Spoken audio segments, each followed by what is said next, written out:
politics all over these Olympics, given the world we're living in right now. You mentioned the Palestinian issue. A lot of Palestinians saying that the Israelis should have to also compete under a neutral flag, given the war in Gaza right now. How much do you think politics should and should not play a role in the Olympics generally? The athletes clearly have very, very different views about this. Well, the Olympic truce is a wonderful idea, and in large measure, it can work. I think one of the reasons other Olympics have been secure in dicey situations is because there's been so much brotherly collaboration between governments that otherwise have tensions. They all agree to set things aside and cooperate in sharing security and contributing to the enormous cost of that. But, this is probably one of the most divisive eras we've ever faced.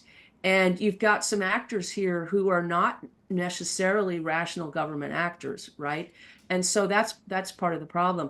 Now, I'll say this. I think that if Putin wants to crawl back into, some sort of,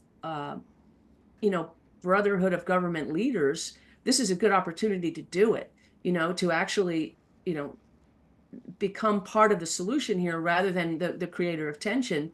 That might go a long way towards resolving some of his issues. And by the way, Russia is a sports crazy nation. One of the reasons the Sochi Games was important to him, and one of the reasons why he's so irritated, is because they do love their competition just like we do. So things like boycotts and things like sanctions can really hurt him domestically. And I think that's one reason why he's aggravated. As far as politics and the Olympics, one of the great acts of resistance that really, really worked was the boycott of South Africa. South Africa very badly in the end wanted to join the international sports movement because sports were very important to that country. Boycotts work in the Olympics. We saw it with South Africa. And so from that standpoint, I think it's very, very important what the IOC did with Russia. It's one of the few acts of real courage the IOC has ever committed. And so I think they're to be congratulated for that. And this is a critical point. That idea that somehow we could change China's behavior, that Xi Jinping was going to be someone else, that Vladimir Putin was going to behave as someone else just because he loved Western money, has turned out to be utterly false. I mean, wouldn't we be better off at the end of the day if we just got rid of all the flags at these events and just let athletes compete as athletes? I don't think the flags are the problem. I think the United States Olympic movement is one of the great opportunities for kids in this country. I think that it's aspirational.